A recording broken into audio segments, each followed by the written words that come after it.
بسم اللہ الرحمن الرحیم۔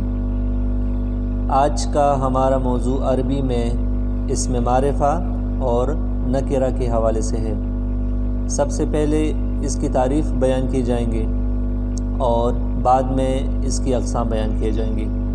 تو معرفہ کی طرف آتے ہیں تو اسم معرفہ وہ ہوتا ہے جو کسی خاص چیز کے لیے بنایا گیا ہو یا کسی خاص چیز کے لیے رکھا گیا ہو، تو وہ عربی میں اسم معرفہ ہے، اور اس کے اقسام عربی میں 7 ہے، یعنی وہ 7 مقامات جب بھی آئیں گے تو وہ اس کو ہم معرفہ ہی کنسیڈر کریں گے۔ پہلا اس میں ضمیر ہے۔ ضمیر کیا ہوتا ہے یہ پہلے بھی ذکر کیا گیا تھا، یعنی ضمیر وہ اسم ہے جو کسی نام کی جگہ بولا جائے، اور انگلش میں ہم اس کو پروناؤن کہتے ہیں۔ مثال کے طور پر زید ہے یا اسلم ہے، انگلش میں اگر ہم اس کی سینٹنس میں اگر نام نہ یوز کریں تو اس کی جگہ ہم ہی ایٹسیٹرا یوز کر سکتے ہیں۔ اسی طرح عربی میں ضمیر کسی نام کی جگہ استعمال ہوتا ہے۔ مثال میں بھی ذکر ہوا ہے، ہوا یعنی لفظ ہوا، اسی طرح انتا، اسی طرح انا اور نحنو۔ اس کے بعد دوسرا جو معرفہ کا قسم وہ علم ہے۔ علم کیا ہوتا ہے؟ علم کسی خاص شہر، کسی خاص آدمی یا کسی خاص چیز کا نام ہو، یعنی علم۔ یعنی علم نام کو بھی کہتے ہیں، لیکن اس میں ایک چیز کا مختص ہونا ضروری ہے۔ مثال کے طور پر کیا ہے؟ زید ہے، تو زید ایک ہی فرد ہوگا، یا کسی ملک کا نام ہے، شہر کا نام، مثال کے طور پر پاکستان، تو یہ بھی ایک چیز کے لیے مختص ہے۔ اسی طرح کیا ہے؟ دہلی ہے، جیسے ذکر ہے مثال میں، تو یہ کیا ہوگا؟ خاص شہر ہوگا یا کسی خاص آدمی ہوگا یا کسی خاص چیز کا نام ہوگا، تو وہ علم کہلائے گا، تو وہ بھی کیا؟ معرفہ ہوگا۔ تیسرا اسم اشارہ۔ عربی میں جہاں بھی اسم اشارہ کے الفاظ آئیں گے تو وہ کیا ہوگا؟ وہ بھی معرفہ ہوگا۔ یعنی اسم اشارہ ابھی کیا ہے، اس کی تعریف اگر ہم کریں تو یہ ہے، یعنی وہ اسم جس سے کسی چیز کی طرف اشارہ کیا جائے، پہلے بار بار ذکر کیا گیا ہے، مثال کے طور پر ھذا، ذالکا، تلکا، اولئکا وغیرہ۔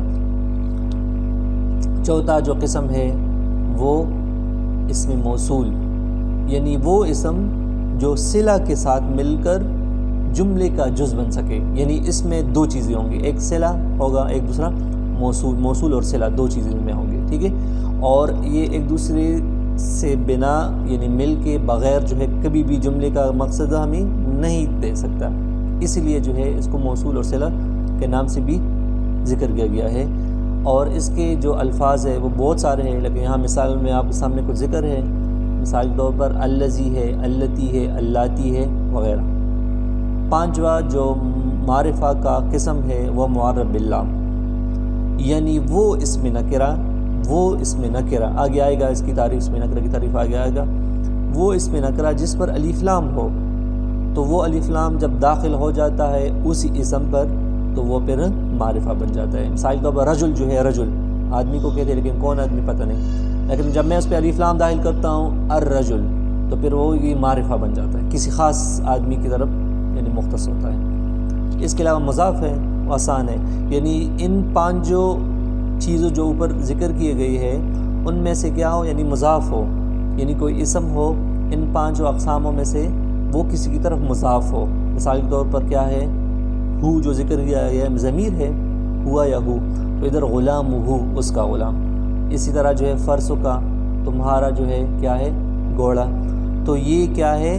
یعنی جب وہ اسم کیا ہو؟ مضاف ہو کسی دوسرے کلمے کی طرف، تو وہ بھی کیا بن جاتا ہے؟ وہ بھی معرفہ بن جاتا ہے۔ اس کے علاوہ جو آخری معرفہ کے اقسام ہے وہ معرف بالندا، یا ندا بھی سمپل اس کو کہہ سکتے ہیں، یعنی وہ اسم جو پکارنے کی وجہ سے معرفہ بن جائے۔ مثال کے طور پر رجل کیا ہے؟ رجل اسم نکرہ ہے، اگر میں اس کو رجل بولتا ہوں تو اسم نکرہ ہی ہے، لیکن جب میں بولوں گا کہ یا رجل، اے آدمی، تو اس سے اس کی جو کیا ہے وہ تشخیص ہے، یا وہ جو لفظ جس کو آپ پکارتے ہو یا کوئی چیز جس کو آپ نشاندہی کرتے ہو تو وہ خاص ہو جاتا ہے یا سے۔ صاحب بہت سارے آدمی ہیں لیکن میں کہتا ہوں کہ یا رجل، اے آدمی، تو میں نے ذہن میں ایک چیز کو پوائنٹ آؤٹ کیا تو وہ بھی کیا بن جاتا ہے؟ وہ بھی معرفہ بن جاتا ہے۔ تو یہ اسم معرفہ کی تعریف اور اقسام تھے۔